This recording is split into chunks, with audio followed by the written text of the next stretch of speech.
नमस्कार। आज के मेरे व्याख्यान का विषय बहुत सारगर्भित है और ये व्याख्यान उन विद्यार्थियों के लिए समर्पित है जो या तो अनुसंधान कार्य से जुड़े हुए हैं, अनुसंधान कार्य कर रहे हैं, या विशेषकर जो समाजशास्त्र के विद्यार्थी हैं और जो सामाजिक अनुसंधान से जुड़कर के इसका अध्ययन कर रहे हैं। This lecture is especially meaningful for the research scholars, for the students of sociology, for the students of other social sciences who are pursuing research, who are planning to go for research, or who are studying the paper of social research। इस व्याख्यान के अंतर्गत मैंने कई चीज़ों को एक साथ मिलाने की कोशिश की है जिससे कि एक साथ आप सभी चीज़ों के बारे में जान सकें। इसके अंतर्गत सामाजिक अनुसंधान का अर्थ, परिभाषा, महत्व और विशेषताएं, इनको मैंने सम्मिलित किया है। सबसे पहले सामाजिक अनुसंधान के बारे में हम बात करेंगे। जैसा हम जानते हैं कि सामाजिक अनुसंधान के अंतर्गत दो शब्द हैं, सामाजिक अर्थात समाज से संबंधित, और अनुसंधान का तात्पर्य है खोज। तो ये दो शब्दों से मिलकर के बना है सामाजिक और अनुसंधान।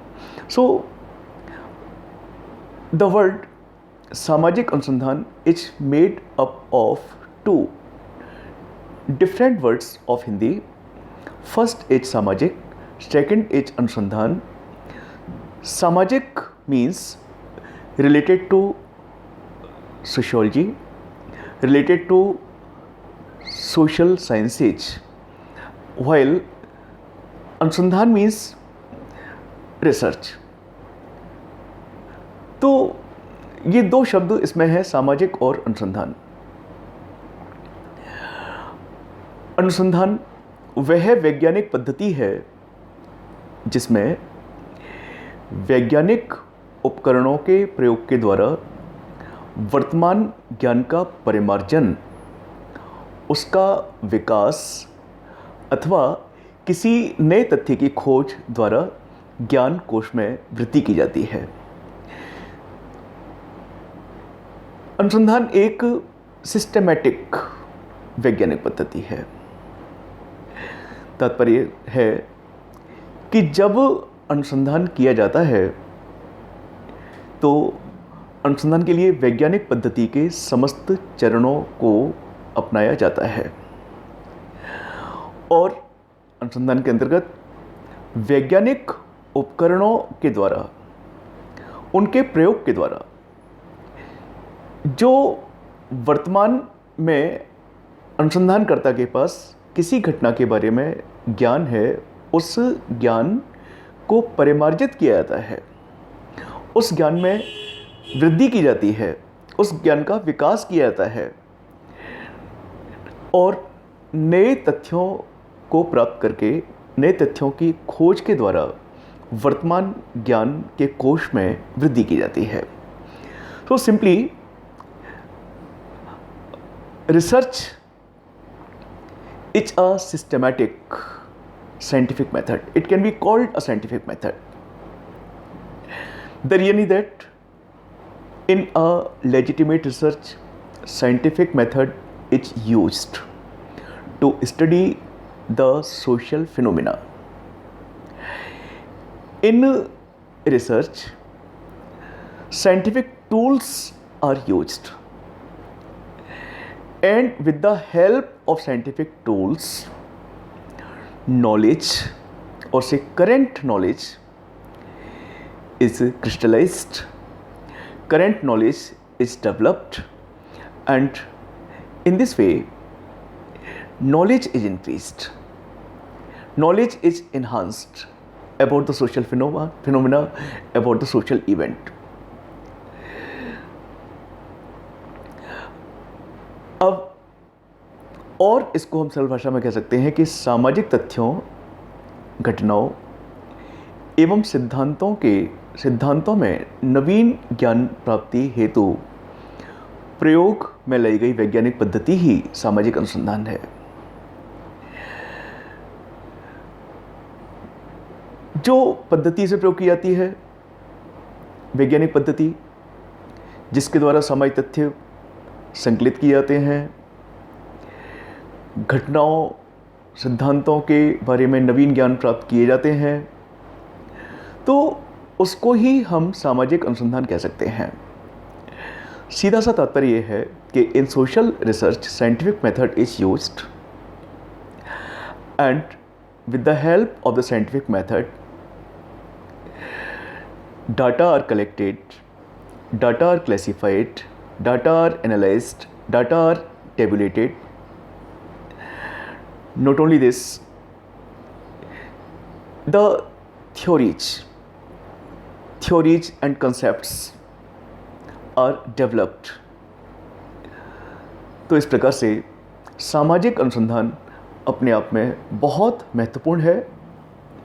अब हम बात करेंगे सामाजिक अनुसंधान की परिभाषाओं के बारे में। सामाजिक अनुसंधान के बारे में जिन परिभाषाओं को मैंने सम्मिलित किया है, वे परिभाषाएं मोजर, पीवी यंग, कुक और मुनरो के द्वारा दी गई हैं। ये मूलतः हिंदी में नहीं है, लेकिन हिंदी ट्रांसलेशन के आधार पर हम इन परिभाषाओं की समीक्षा कर सकते हैं, इनके बारे में बात कर सकते हैं।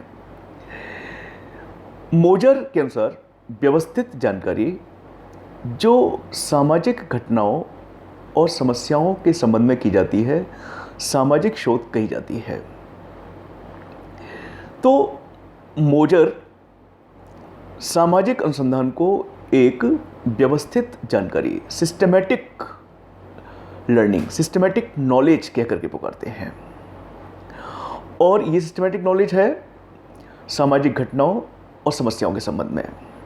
सो the systematic knowledge related to social phenomena, social events, social problems is called social research. तो ऐसा मानना है C.A. मोजर का कि सामाजिक अनुसंधान एक ऐसी व्यवस्थित जानकारी है, सिस्टमैटिक नॉलेज है, जो सामाजिक घटनाओं और सामाजिक समस्याओं के बारे में की जाती है। I think it's clear now. Now let's move to the definition given by Mrs P.V. Young. P.V. Young के अनुसार सामाजिक तथ्य परस्पर संबंधित प्रक्रियाओं की विधिवत खोज और विश्लेषण सामाजिक शोध है। उन्होंने कहा कि परस्पर संबंधित प्रक्रियाओं की विधिवत खोज और विश्लेषण सामाजिक शोध है।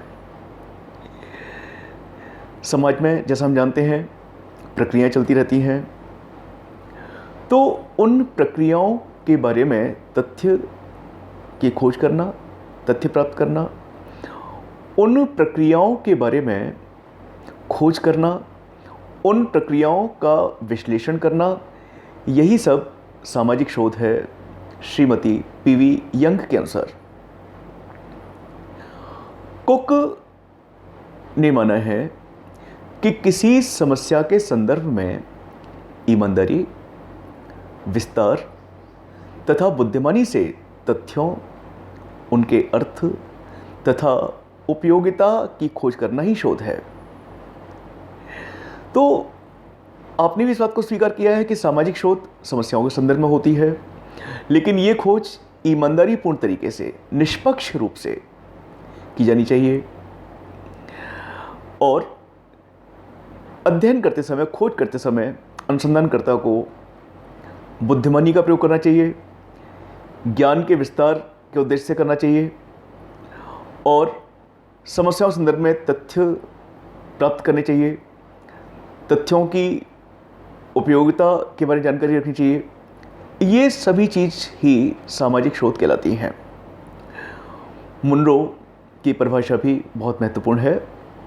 आपने कहा है कि शोध उन समस्याओं के अध्ययन की एक विधि है जिन्हें अपूर्ण अथवा पूर्ण समाधान तथ्यों के आधार पर ढूंढना है।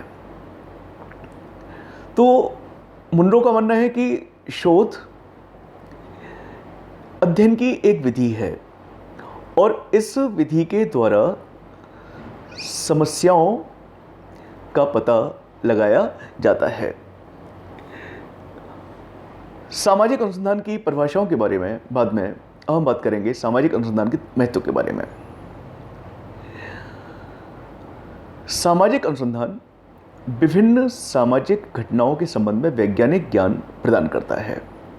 निश्चित रूप से सामाजिक अनुसंधान बहुत महत्वपूर्ण है सोशल फिनोमेना को समझने में, सामाजिक घटनाओं को समझने में, उनको नियंत्रित करने में, समाज के बारे में नीति निर्धारण करने में, नीति निर्माण करने में ये बहुत उपयोगी है।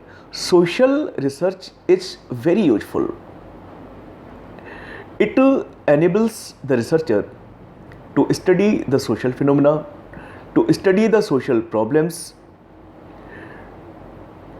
to make the policies for the society, to make the policies of development for the society.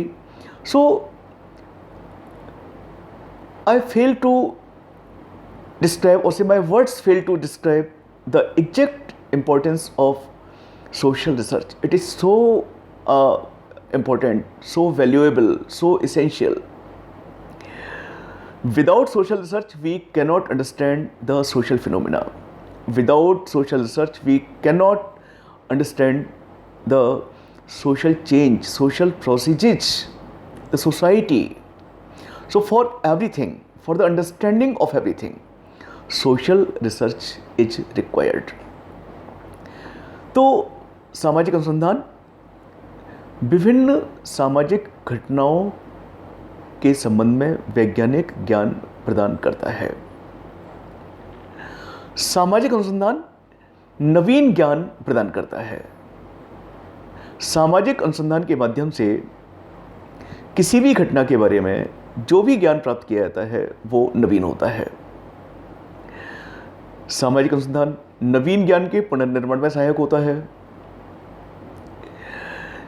जो नवीन ज्ञान हमने प्राप्त किया है उसका पुनर्निर्माण करने में भी सामाजिक अनुसंधान की बहुत बड़ी भूमिका होती है।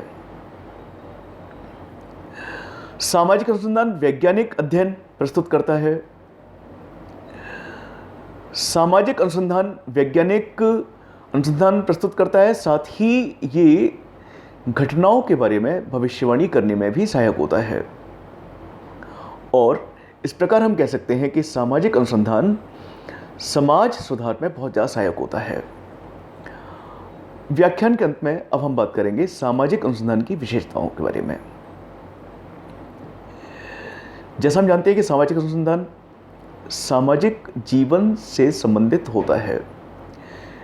इसके अंतर्गत जीवन के समस्त पहलू, सामाजिक जीवन के समस्त पहलू, परिवार, पड़ोस, समाज, सामाजिक प्रक्रियाएं, सामाजिक परिवर्तन, समस्त पहलू इसमें सम्मिलित और समाहित होते हैं। सामाजिक अनुसंधान के अंतर्गत पारस्परिक संबंधों की खोज की जाती है। व्यक्ति जब समाज में रहता है तो वह समाज में रहने वाले अन्य लोगों के साथ में अनेकों प्रकार के संबंध बनाता है। तो सामाजिक अनुसंधान के द्वारा व्यक्ति के अन्य लोगों के साथ किस किस तरह के संबंध हैं, उन संबंधों की भी खोज की जाती है। सामाजिक अनुसंधान के द्वारा जो ज्ञान प्रस्तुत किया जाता है वो विश्वसनीय है, रिलायबल है, उस पर हम विश्वास कर सकते हैं, क्योंकि वो ज्ञान अवलोकन के आधार पर, तथ्यों के संकलन के आधार पर और अनुसंधानकर्ता की सूचनाताओं के साथ जो अंत्यक्रिया हुई है उसके आधार पर प्राप्त किया जाता है। सामाजिक अनुसंधान निस्संदेह सामाजिक प्रगति में सहायक होता है, क्योंकि ये नवीन तथ्य तो खोज करता ही है, साथ में प्राचीन तथ्यों की भी इसमें खोज की जाती है। धन्यवाद।